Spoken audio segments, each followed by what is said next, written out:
Okay. Hello. Well, hello, friends. Welcome back to Serenity OS office hours. Um, let's see if it actually works. It usually does, but I just keep being suspicious of it.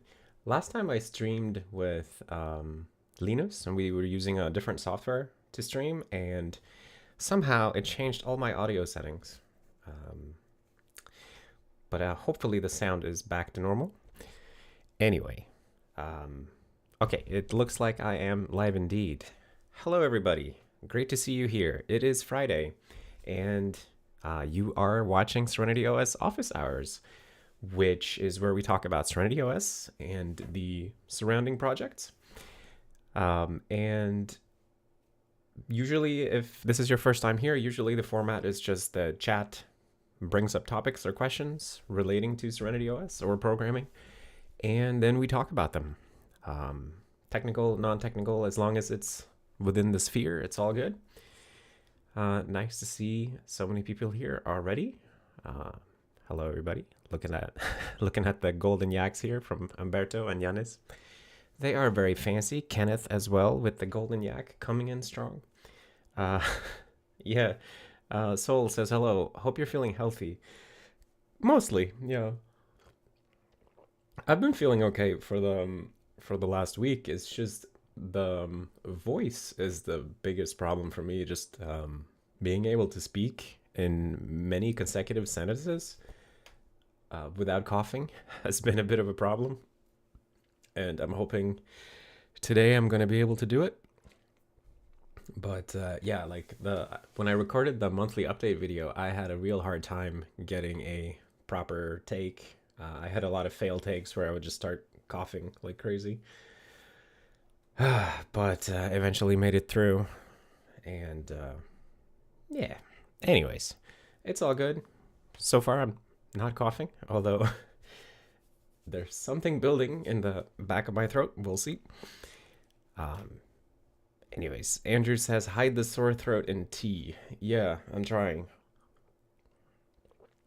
And Soul says, the cough lasts a while. Certainly seems like it. I was, I heard that like everybody has a different experience on COVID, depending on like a million different factors. And I guess, like in the great scheme of things, I had a fairly mild experience still. Um, but it was pretty lame, to be honest. I did not enjoy it, and have not been enjoying the aftermath either. So very happy that that whole chapter is coming to an end. Aris says, we will watch a video without you talking. Yeah, well, that's certainly something we could try. Um, I wonder how that would work in practice.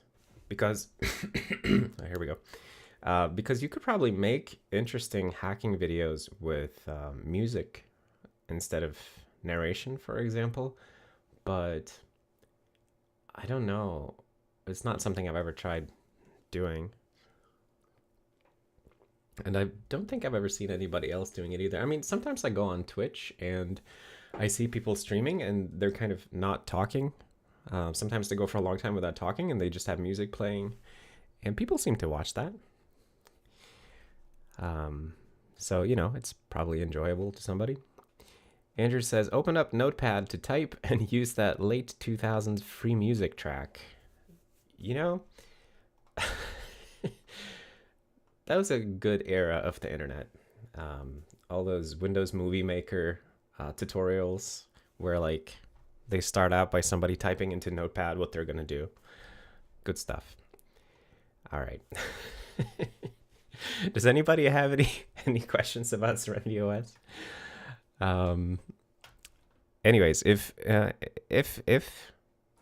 until somebody asks something about Serenity, let me show you something I was working on yesterday and today. So I was implementing destructors in Yakt. So actually not this, not that. And did I just get a spinning Yakt process? I did not.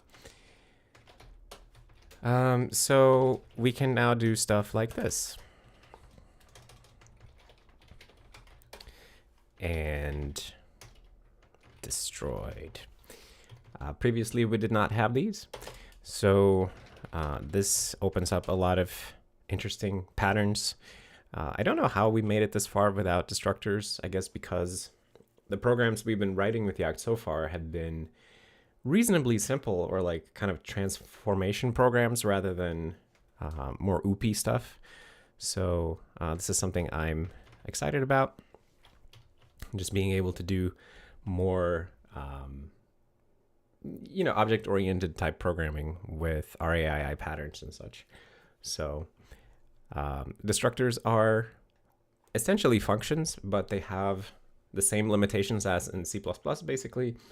So they cannot return anything, they cannot throw errors, and they have sort of an implicit mutable this pointer. So if you have data members, like an I32, you can manipulate that from the destructor.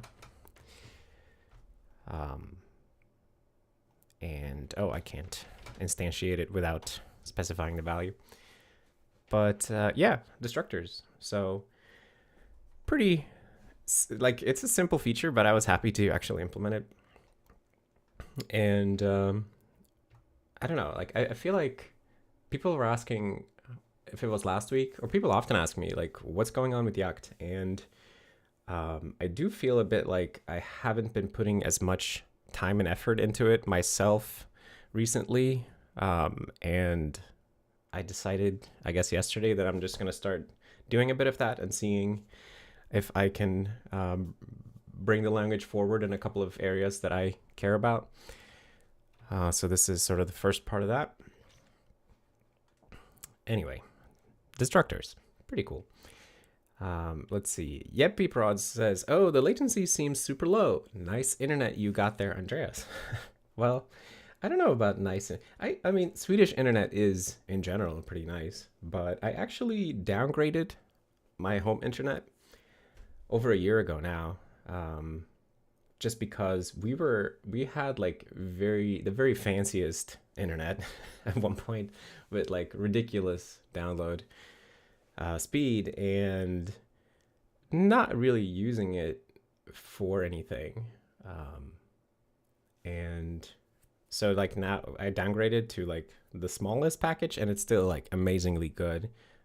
Can download stuff at like 5 megabytes per second or something like that, which is perfectly fine for me. And streaming in high quality works fine too. So Eris Tot says, there is a kind of a trend where people do videos work with me, just music, and they study or do computer work. That's kind of interesting. I've seen those. I know my wife watches this kind of thing sometimes, study tubers, I guess, where it's just somebody studying, and I guess the idea is that you watch them study and then you study, and then you feel a little bit of peer pressure from seeing the person on the screen study.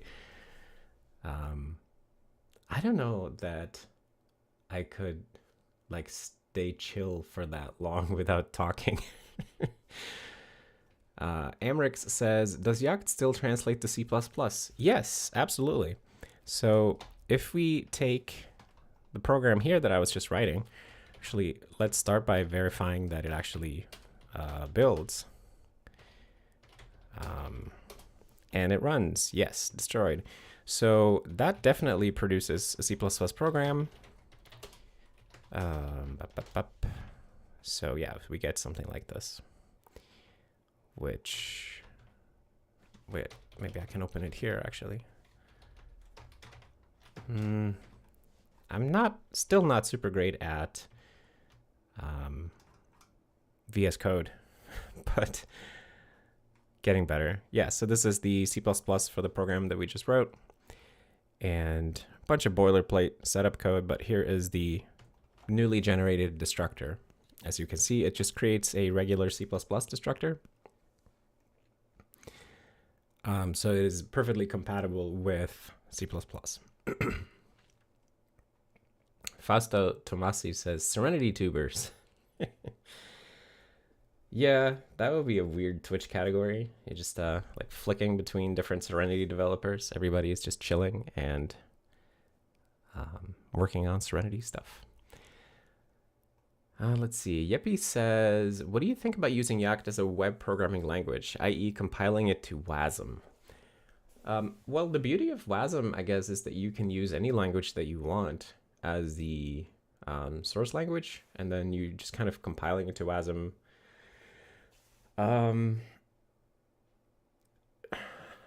If somebody would want to do that for something, I would say go for it. I don't know that it's like necessarily better or worse than any other language for that specific purpose, because I mean WASM is kind of a general purpose. It's like an abstract VM at the end of the day, right? And whatever language you prefer, any compiled language can be compiled to WASM, I think. So I don't know that Yakt would be better than anything else. I think the area where, at least where I want Yakt to shine, is in our applications, in our environment, right?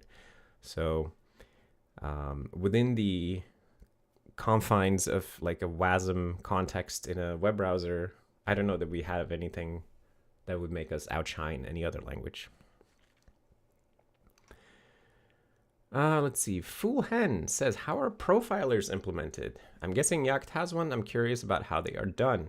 Yakt does not have a built-in profiler, but Serenity OS has a profiler, which I wrote the original implementation of. And more people have worked on it since, of course. But yeah, so the way that profilers often work, at least the ones that I use, is that essentially they cooperate with the kernel, and they ask the kernel to sample a process or multiple processes, sample what they're doing at a regular interval. So maybe you would sample every process 1,000 times per second, for example. So we'll do something like that here. Now I ask the kernel to just sample everything that's running, and then I ask it to stop. And then what we get then is we get a profile, which is just a file that has a list of all those samples and what every thread in every process was doing at the time when we sampled. And then the GUI, the profiler application here, it just takes that long list of events and sort of organizes it into a tree so that you can traverse the stacks of what was going on at any given time. So you can see here that in the web content process, for example, we sampled it 1,009 times. And if we follow down here, we can see sort of the stack that it was active in at the time of the sample. So 889 of them had main here at this point in the stack, which means, well, that's pretty typical, right? Because main is almost always on the stack. And then you can sort of dig into it that way. But all of it is based on samples. And we actually have a view here in our profiler called samples. And this allows you to look at each sample, like one at a time. So you can see what every sample looks like and step through them here. And as you can see, a sample is just a call stack, basically. So the address here, this is the entire sample. And then the profiler GUI actually goes and figures out like what function is that. But the profiling mechanism of the kernel only has to record the address. And at some point you also have to record like what file is mapped at that address, but that's kind of separate. Anyway, yeah, so it's sample based, and then we can generate a bunch of different views. So flame graph, a bunch of people like flame graphs. I like call trees. We also have the timeline view up here, which allows you to see sort of concentration of samples over time. You can select different time ranges, and what you're doing is you're just selecting which samples go into the tree or the flame graph below or whatever. So you're just choosing a range of samples. Hope that makes sense. Let's see. Aris said, how will the structure be used in Yakt? Automatic like drop method in Rust? Right. excuse me. Destructors are automatic, so we really just translate them to C++ destructors.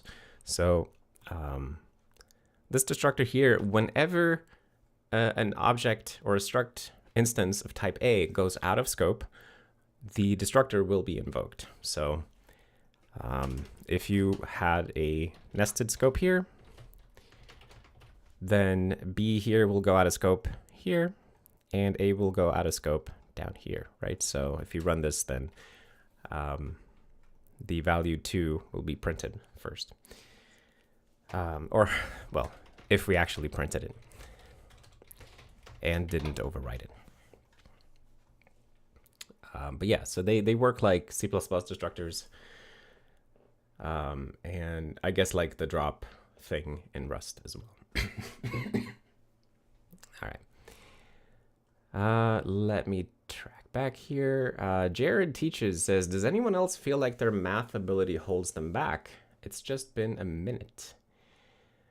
Their math ability holding you back. You know, I've felt like that sometimes as well. But I think if you start to go down that way of thinking, then you're always going to be able to find things that you don't know well and in some way could be holding you back, right? But I think the strategy is to just keep moving forward, and when there's some knowledge that you're missing, to go and seek out that knowledge and learn it, because you know you're never too old to learn stuff. And maybe you'll never go back to an academic environment where you're like doing nothing but learning new things all along in a guided way. But even in a professional context, like you're always, when you're programming, you're always having to learn something new. So I wouldn't worry too much about that. Like just make sure that you're always learning stuff that you come across that seems like it would be useful to you. James Pulio says, well, hello, Kling. Hello, James. What are we drinking today, and out of which mug? I got my gigantic Santa cup right here. And it is Earl Grey tea. And lately I'm drinking the original English Earl Grey, which I ordered from England. Normally I've been buying like Earl Grey, imported Earl Grey tea. But before Christmas, I ordered a big package of tea from England. And I have to say, the packaging that they have, the packaging they have in England is really beautiful compared to the one we get in Sweden. So like the Twinings UK, they have these really pretty packages. At least I think they're quite pretty. And I don't know why this doesn't actually load now, but yeah, they look like this, quite pretty. And the Swedish ones look like this, which are okay, but I don't know, there's something. Okay, well, I need to stop clicking that, but I don't know, I just like the way they look. And I don't know that they taste any different, but that is what I'm drinking.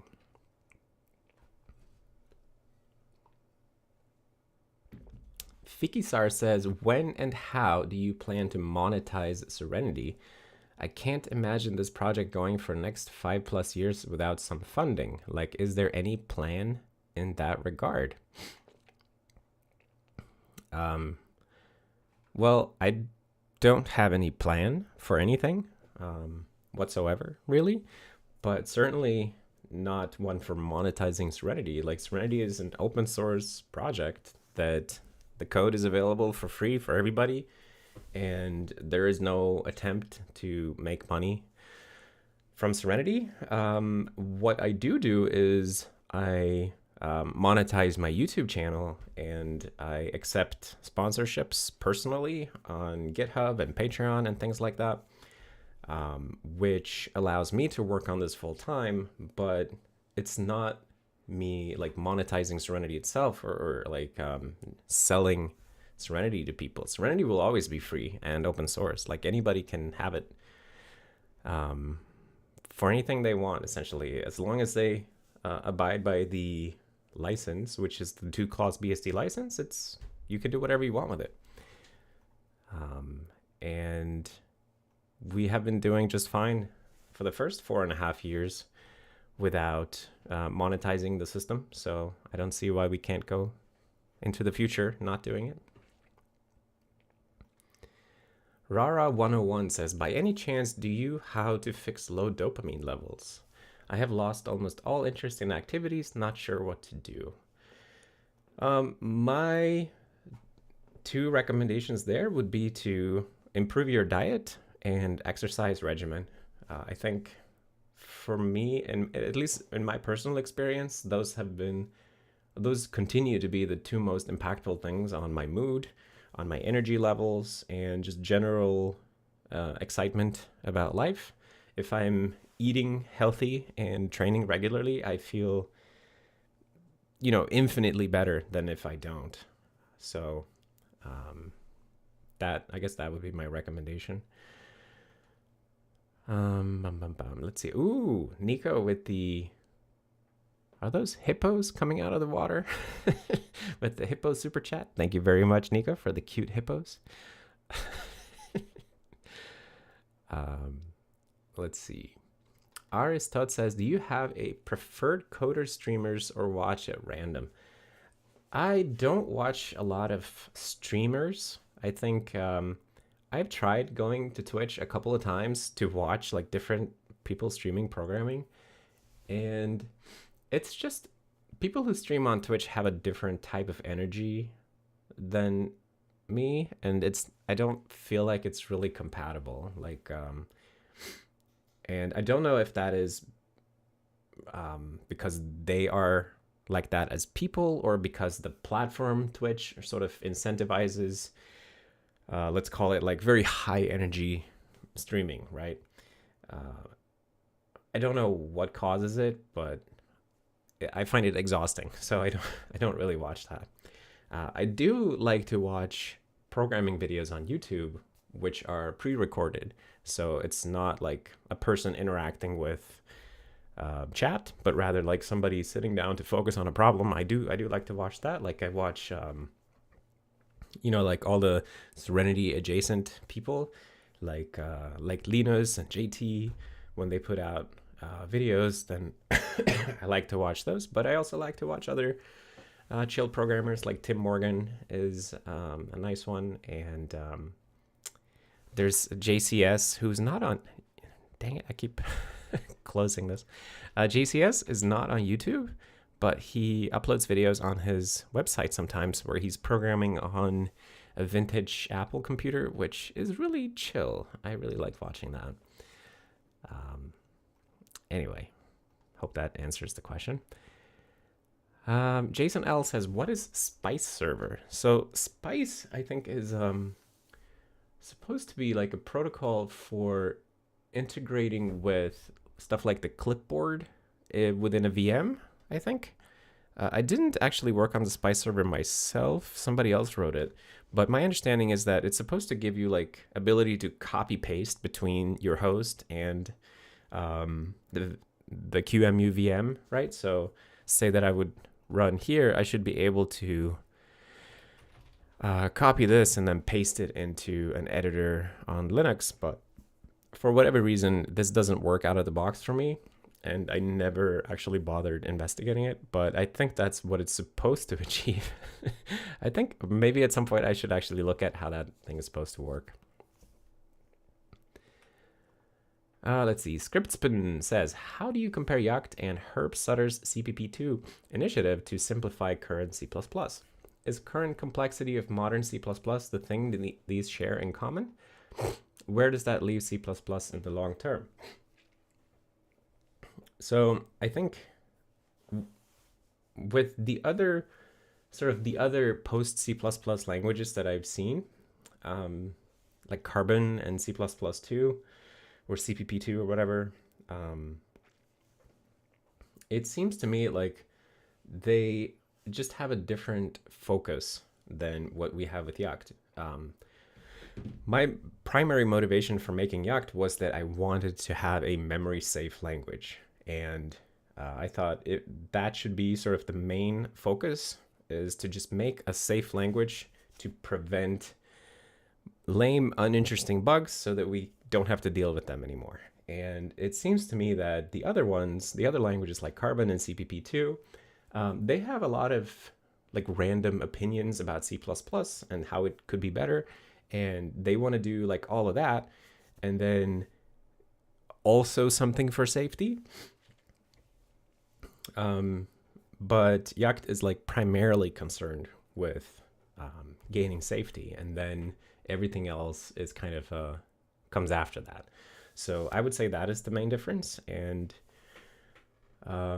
that's not to say I have anything against these other efforts. I think it's good that people are exploring like different directions to go and different approaches to take and so on. And we can all learn from each other, I think, in these efforts.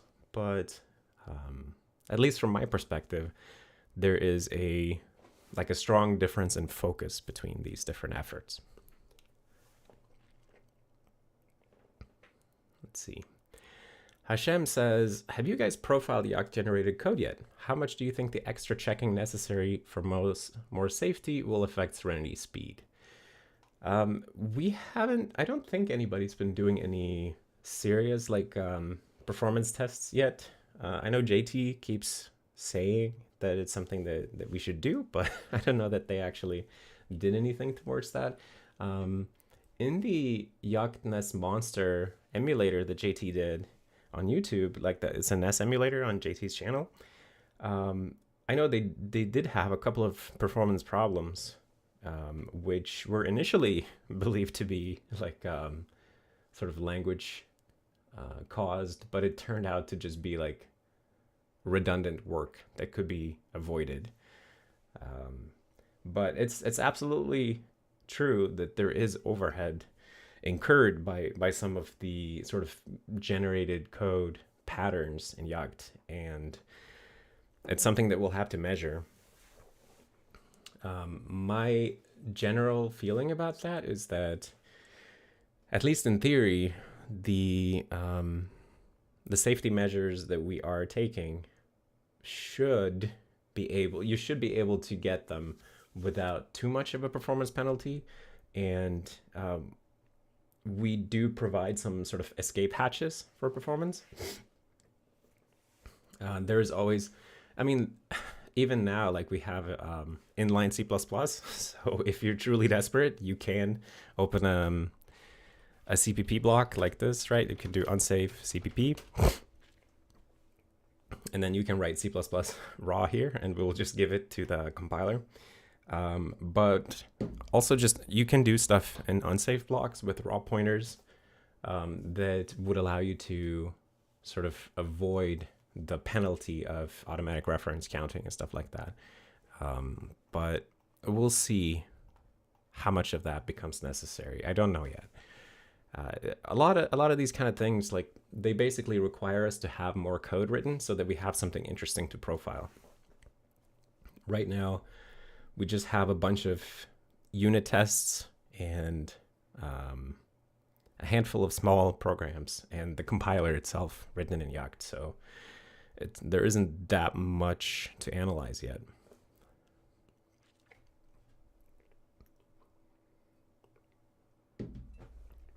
Let's see. Oh, Mustafa says, hello, it's been a long time. Hope you've been doing well. Hello, Mustafa. Good to see you here. Hope everything is good at Amazon, was it?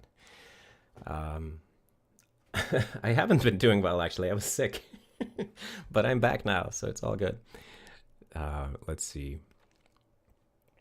Fikisar said, do you feel better today or 2-3 years ago when you did Serenity after work and as a side project? I feel so much better today without the stress of having to care about all this stuff at work and being able to focus on the things that I actually care about, which are Serenity and building stuff together with my friends. And I think also, honestly, like not commuting, as much fun as it was to do all the commute talk videos I used to do back then, Not having to drive 2 hours every day is a huge improvement to life quality, I would say, and I feel a lot better not doing that. Let's see. Dun, dun, dun. Lutix says, I have found using an arena allocator in C takes away the pain of alloc and free. Yeah, arena allocators can be really great. There are definitely situations where we could apply arena allocator patterns in Serenity. Like, I have a couple of things like that that I keep meaning to investigate, but as with everything, it's always about like measuring and proving first that there is a problem before adding like custom allocators and things like that.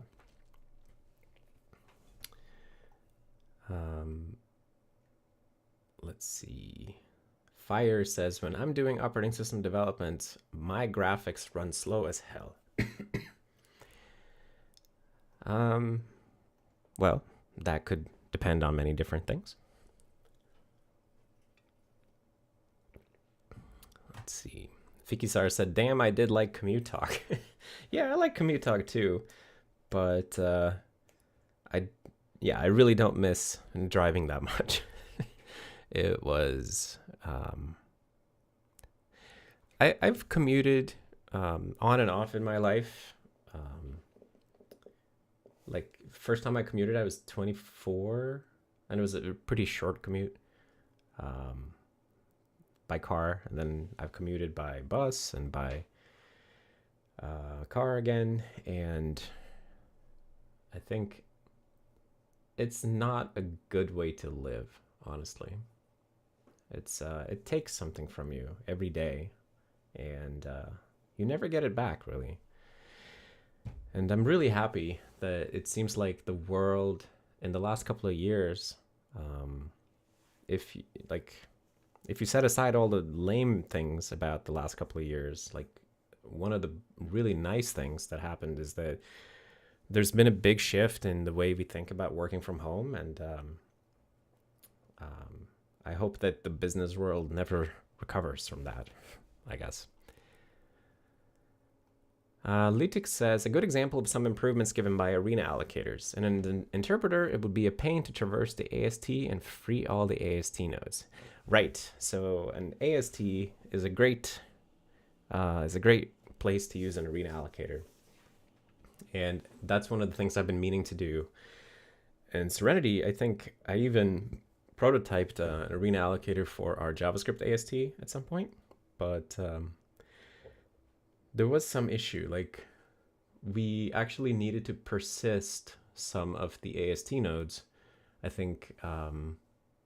So we can throw some of them away after parsing, but far from all of them. So that's sort of the big weakness of an arena, is that if you have to keep anything around, then you have to keep the whole arena, right? Which is not always ideal. Yuki Cat says, how do you commit to long-term projects? I often get pulled in many directions. Honestly, I think when you are doing stuff in a long-term project, you have to accept that there are many directions to be pulled in, and it's okay to do one thing at a time, but you can also, like, you're going to have to go in all those directions if you're doing a long-term project eventually. So just embrace it, and either you do one thing at a time, or you do a little by little, increment each thing one step at a time, whatever works for you. But I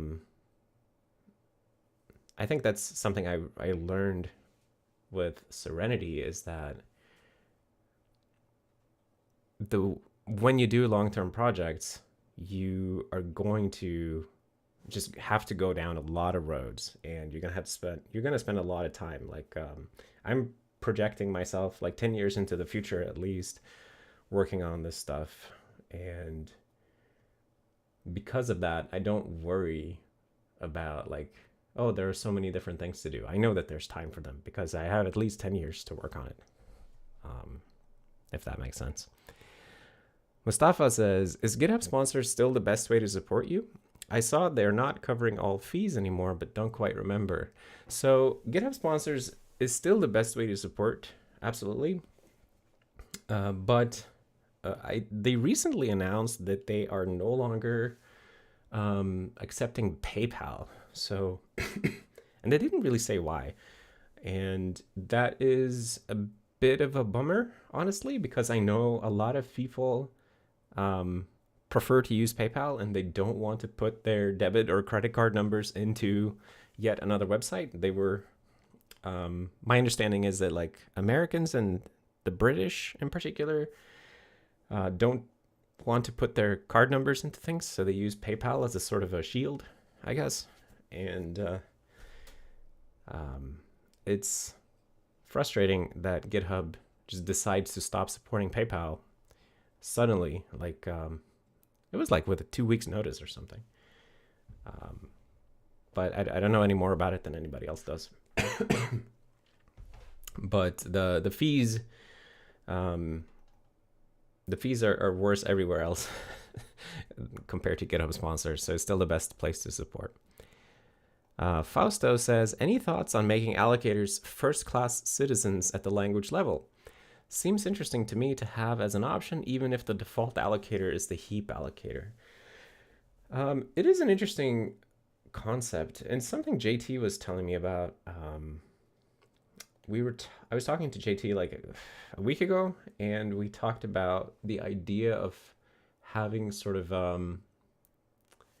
like the first argument to every function be an allocator, but you can skip it and then it's implied by context. But like basically building into the language the ability to pass custom allocators. It is an interesting idea. And I know that it's something that Zig talks about a lot, the value of like overridable allocators. And yeah, it's interesting. I don't know exactly what it would look like in our environment, but one of the nice things about Yakt is that it's pretty easy to prototype ideas like this. Because we just have to generate C++, and yeah, it should be pretty prototypable if somebody's interested in that. I don't know, though. It's not on the top of my list of things that I'm going to do anytime soon, but if somebody's interested in that sort of stuff, then it would be fun to see a prototype. James Pulio says, any PRs you've seen or heard about lately that you're excited to see? For me, it's all the AR64 support, but also the little slowly changing things such as the core stream replacements. Yeah, I think the AR64 stuff has really picked up steam. And so that has been super exciting. And the pull request queue is so big these days.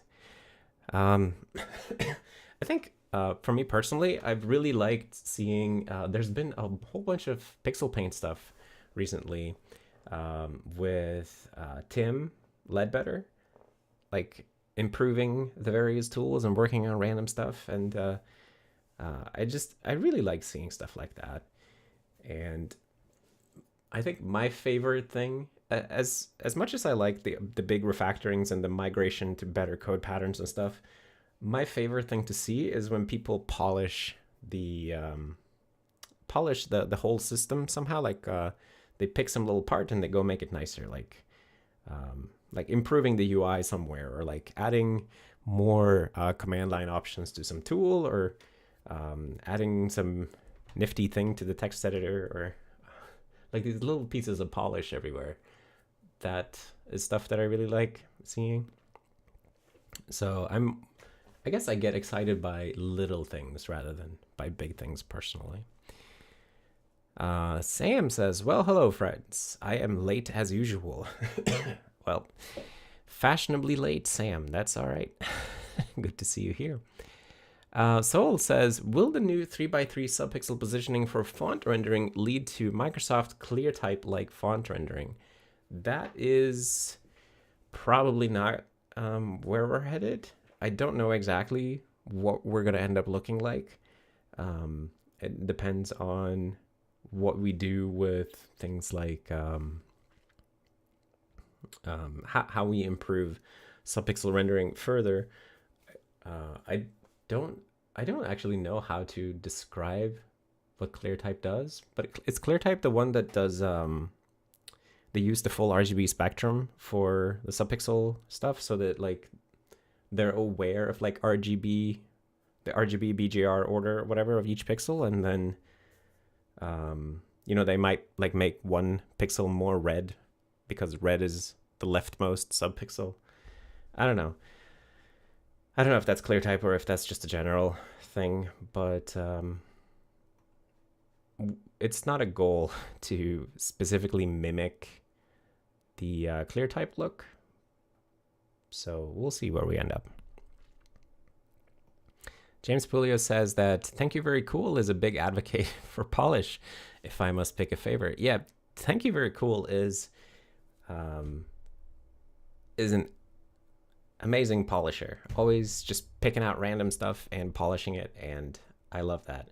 And you can see that TYVC, it has a special affinity for the font editor, but you know, you see him in various places in the code base, and it's nice. And sometimes I wish we could clone "Thank You Very Cool" and have 100 of them, but we only get the one. Amrix with the golden yak joining the yak herd. Thank you very much for the support. This is such a goofy emote. I love it.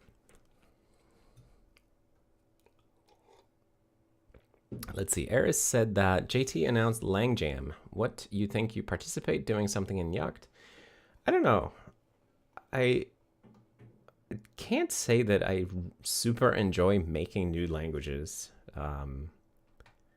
I like using programming languages, but like even making Yakt has been, there's a element of frustration for me with Yakt that I just want it to be better and be able to use it. And working on the language itself is less satisfying to me than using it.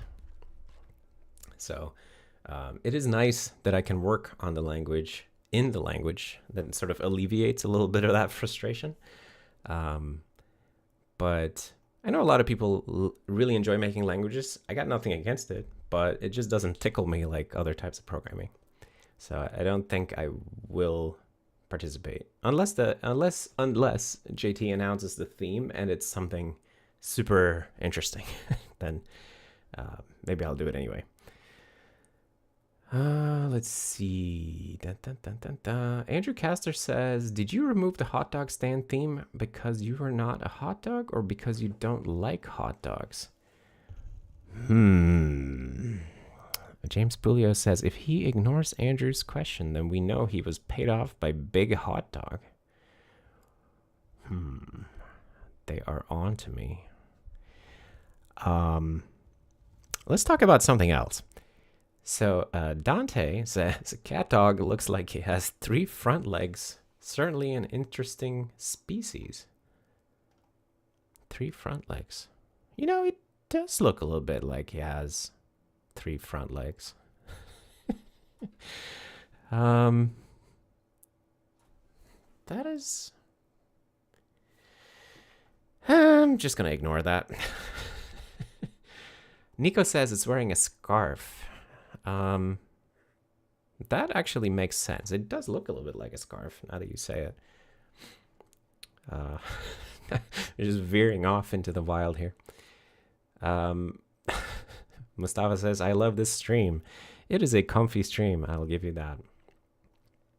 Blue says, "Will there ever be a headless build for Serenity so you could host it like a cloud Linux server?"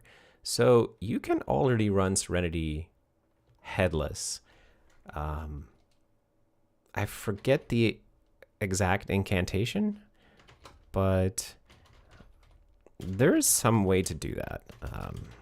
Let's see if we can figure it out. Like, it used to be something like system mode text or something like that. Do I have to say an architecture? All right. No? Okay, I don't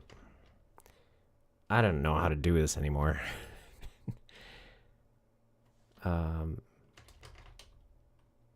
Say what? Architecture. Oh, I don't have Serenity Arch set? All right, hold on. We're fixing this.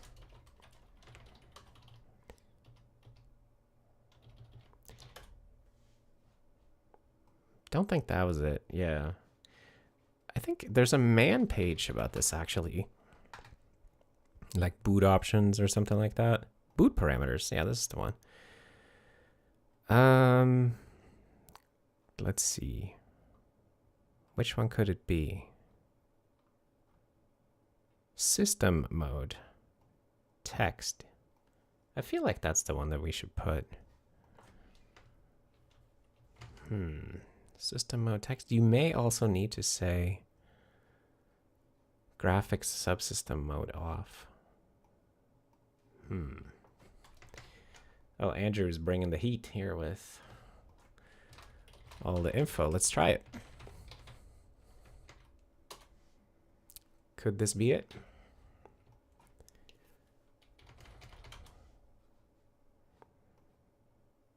No, still boots the GUI. Yeah, we will have to figure that out somehow. Rara101 says, how does one beat a porn addiction? I'm suffering from this and millions are. Pretty sure it's going to be a massive problem in the future. Also, China and a bunch of other countries banned it. Well, I guess step one with any addiction is admitting that you have a problem. And that's sort of the first thing you want to do. And then, in my experience, like telling the important people in your life about your problem and talking with them. And I had a good experience with drug addiction, speaking to other people with the same problem. So if you can seek out communities or a community of people that have the same issue, where you can talk with them, then I think there's probably something there. I imagine that the psychological aspect of the problem is very similar to drug addiction. So I would investigate that direction, I guess. Let's see. Jaja says, hot dogs and cat dogs. Just joined the stream and it seems like I missed a few interesting things. Well, I don't know anything about hot dogs, but cat dog has either 3 front legs or a scarf is what we're learning here.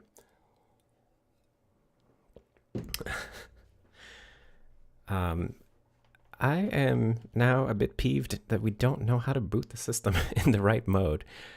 Let's see. Can we find this system mode thing? Where does that come from? That would be in the... I would expect that to be part of the system server. System mode. Kernel system mode. All right. Oh, no, this is some sysfs variable.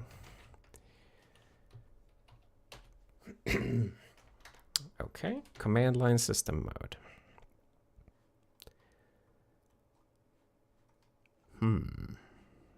Why doesn't it respect that?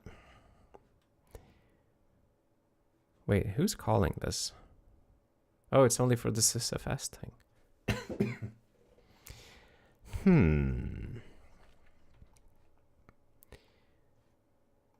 Let's see. Andrew says it used to be 1 option, but now it's 2. One for turning off the frame buffer and another one for saying you want text GUI or self-test. Teeny says, need to specify hot dog for system mode.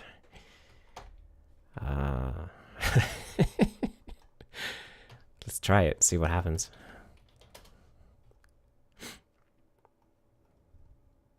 Nothing special. I wanted to believe something cool would happen. Are we even passing in the kernel command line when we do this? I wonder, like, maybe it's not even going through. There should be a command line thing here. It just says hello. Oh, shoot. I probably have to set like Serenity kernel command line or something like this. System mode text. Aha! There we go. Okay, so now we are in headless mode. That took a minute. Right, so the way you communicate the kernel command line to the run script is by setting the Serenity kernel command line variable. I forgot about that. But yes, so there is a headless mode. The system has now booted without Windows Server, without any graphical stuff. So it's running in a very bare bones way. You do have, I think we give you 2 virtual consoles that you can switch between. So at least you have that, but it is, I don't know that you can do very much. Can you? You can do networking. Okay, so we bring up DNS and stuff like that. If you log out, we just log you back in. So we don't actually have a text-based login system for user accounts. That's probably something that we could have.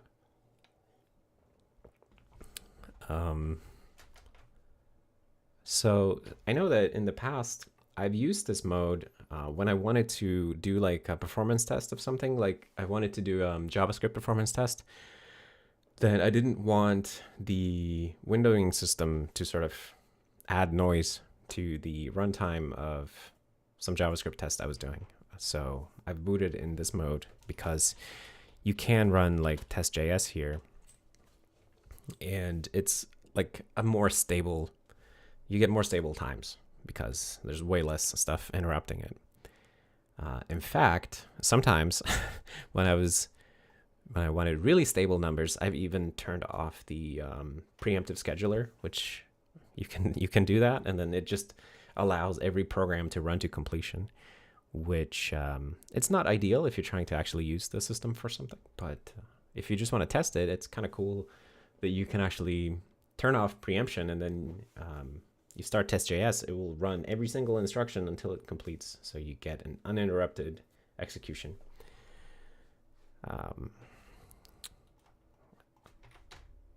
I forget exactly where I would do that, but yeah, you can just avoid switching processes on timer tick, I guess. Andrew says, well, now I know what I'm doing for April Fools.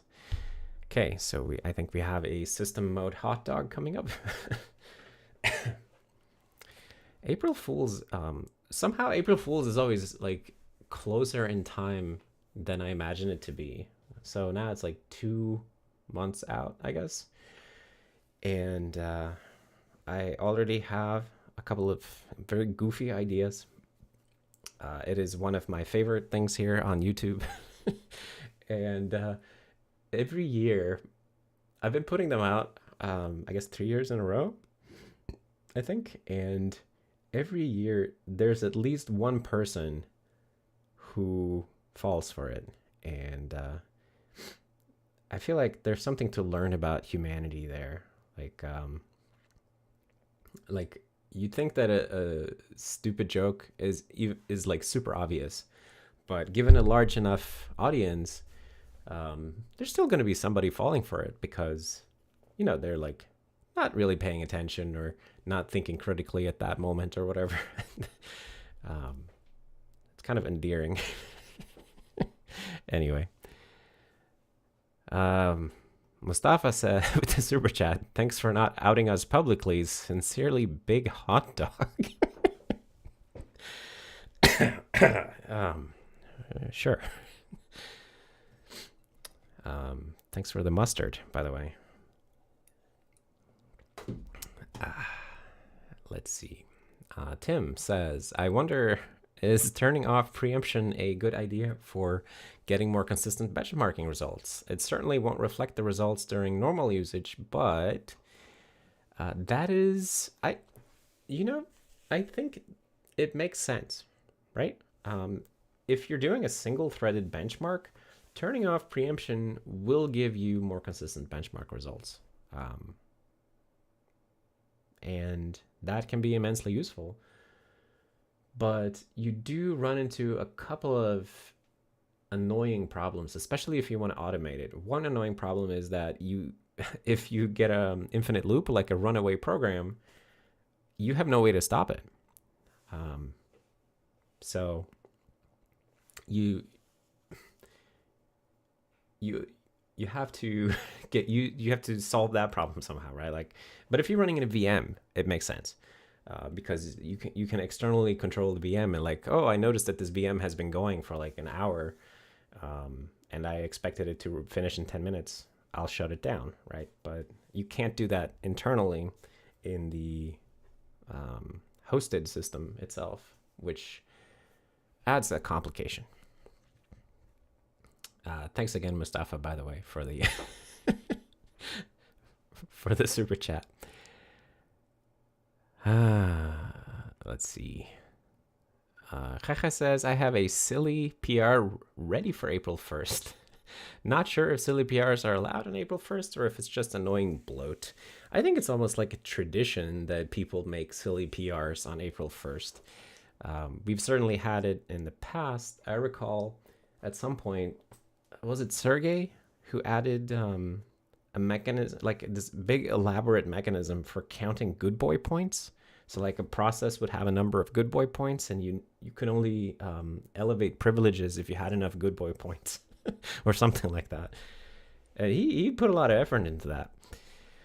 And if that was not Sergey, apologies. Whoever did that put a lot of effort into it, I remember. And I think that was on April 1st.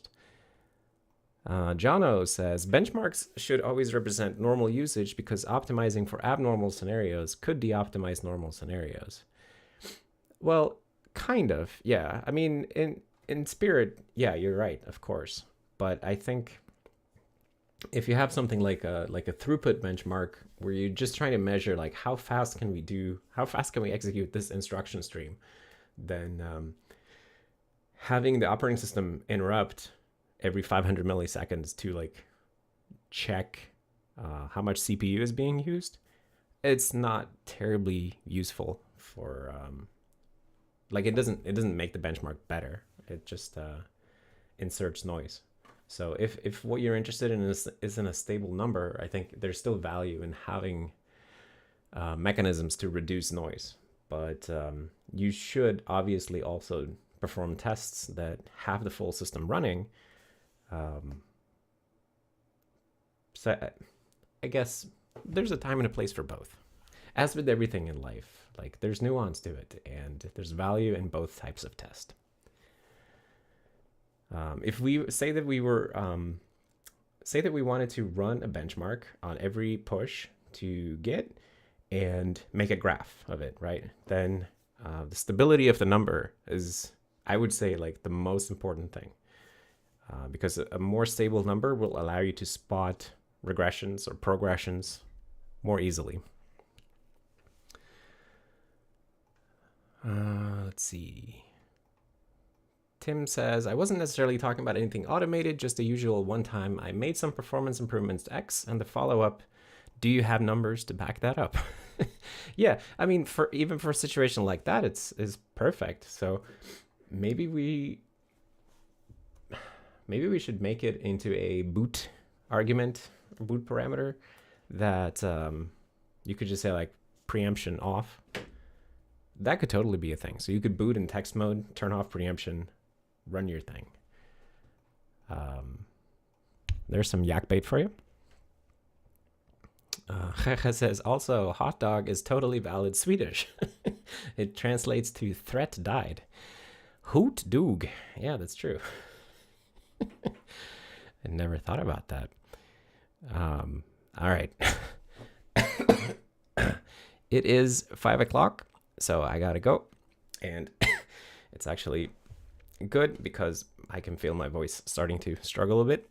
So thank you, everybody, for coming to Serenity OS office hours, for all the questions, comments, super chats, and thank you, Mustafa. I will keep quiet about the hot dog and your contributions to my work. Thank you to the new members who joined, and all of this good stuff, the good vibes. If you end up working on Serenity OS this weekend, come hang out on Discord. It is always nicer to do programming with friends, at least I think so. And we have a whole bunch of friends hanging out, so come share what you're doing and stuff. Anyways, I will see you all next time. Bye.